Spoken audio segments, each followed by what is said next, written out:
Pour ouvrir ce nouveau mois avec force, les membres FIAD Europe se sont réunis à l'occasion de leur webinaire hebdomadaire de l'Académie de la réussite totale. Un rendez-vous placé sous le signe de l'apprentissage et de la préparation mentale en vue du sommet mondial qui s'annonce à grands pas. Sous la coordination du président Katakbaou Touré Ousmane, la séance s'est ouverte aussitôt avec un chaleureux décret de bienvenue de la vice-présidente de Fiat France, le coach Virginie Yao.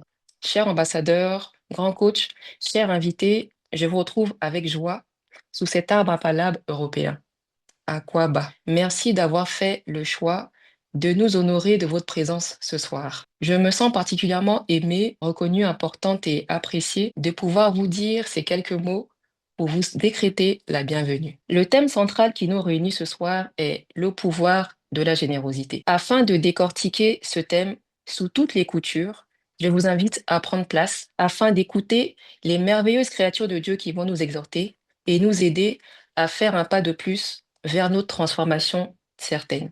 S'en est suivi un ballet d'exhortation centré sur l'effet de la générosité dans différents domaines de la vie. Le coach Maud Dorothée, opératrice économique, a ouvert la série avec une intervention percutante sur l'effet de la générosité sur la réussite financière et les affaires. Dans le monde des affaires, nous sommes souvent poussés à tout facturer, à tout monétiser. Mais le véritable succès ne se mesure pas seulement à la somme que l'on reçoit, mais aussi à la valeur que l'on crée sans rien attendre en retour. La générosité n'est pas une dépense, c'est un investissement stratégique. Dans mes débuts, j'avais monté mon entreprise de gardiennage et de sécurité.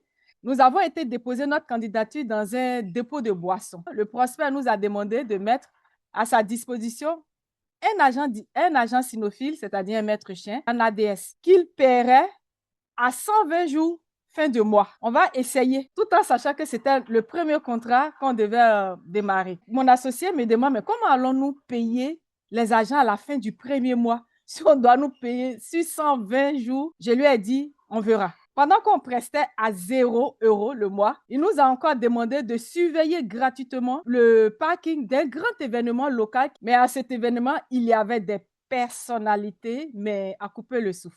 Le résultat, non seulement nous avons sécurisé l'événement à la perfection, mais notre professionnalisme et notre générosité ont été remarqués par ses organisateurs et plusieurs chefs d'entreprise. Plus tard, il nous a non seulement fait signer un contrat annuel, mais il nous a aussi fait décrocher 3 autres contrats très importants. La générosité, mes amis, est la graine qui fait pousser la confiance, la réputation et en fin de compte, la prospérité.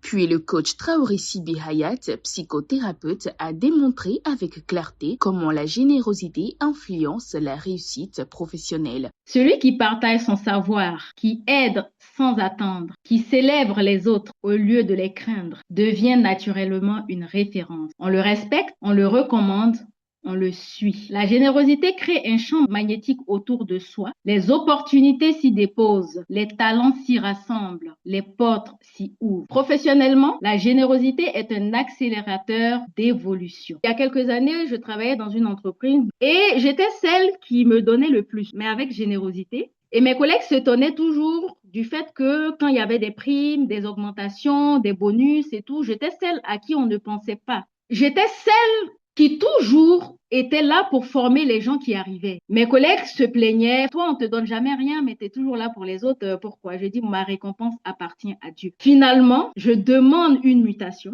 alors que j'avais demandé plein de mutations à l'époque qui m'avaient été refusées par le même manager. Mais cette promotion-là était la promotion que aucun d'entre nous, en tout cas dans mon service, n'avait eu droit. Et c'est mon manager, justement, celui qui me mettait toujours les bâtons dans les roues, qui a été lui-même militer pour qu'on me prenne dans cette haute institution de cette banque-là. Et ce que j'ai obtenu là-bas était plus que ce qu'on aurait pu me donner en prime, en augmentation, en quoi que ce soit. J'ai dit merci à mon manager qui a été surpris de savoir pourquoi je lui demandais merci, parce que lui-même, il a avoué qu'il n'avait pas été gentil avec moi. Et je lui ai dit, c'est parce que vous n'avez pas été gentil avec moi que je vais aujourd'hui à l'invest. Soyons généreux professionnellement, ça paie toujours. La troisième exhortation portée par le coach Nassi Agbanama, assistante trilingue dans une ambassade à Berlin, a exploré le rôle de la générosité dans le bonheur conjugal et la réussite des enfants. Dans un monde souvent dominé par l'individualisme et l'égoïsme, la générosité demeure l'un des piliers les plus solides de l'harmonie familiale. Dans le couple comme dans l'éducation des enfants, elle est une semence invisible mais puissante qui porte des fruits de paix, de bonheur et de réussite. Dans le couple, la générosité est une offrande quotidienne. Elle ne se limite pas à des gestes matériels, mais s'incarne dans l'écoute attentive, le pardon sincère, la patience envers les faiblesses de l'autre. Un conjoint généreux sait donner sans calcul, sait aimer sans condition et soutenir sans se lasser. C'est dans cette disposition du cœur que s'épanouit le bonheur conjugal, car l'amour pour durer doit se nourrir du don de soi. Un couple généreux devient un arbre de paix, un exemple vivant pour ses enfants. Et n'oubliez pas, ce que vous semez aujourd'hui dans le silence reviendra demain sous forme de paix. Enfin, le coach Marie-Grâce Mata, collaborateur d'agent d'assurance, a clôturé cette séquence d'enseignement en abordant l'effet de la générosité sur la santé et l'invincibilité. Mes chers amis, c'était en 2023 où j'avais signé un très beau contrat avec une grande compagnie d'assurance. À quelques jours près que j'avais commencé ce contrat, tout tombe dans l'eau. Le contrat est résilié. J'arrive un beau matin au travail et ma manager me dit « Marie-Grâce, tu ne peux plus travailler ici, tu dois rentrer. » Je n'avais rien compris. Je ne savais pas ce qui se passait. Je suis rentrée à la maison, j'étais déboussolée. J'ai dit « Bon, Seigneur, de toute façon, je remets tout entre tes mains. C'est toi qui m'as donné. Si c'est toi qui reprends, il n'y a pas de souci. » Alors, un jour, pendant que je programmais, j'entends une voix qui me dit « Tu m'as demandé de l'argent, je t'ai donné de l'argent.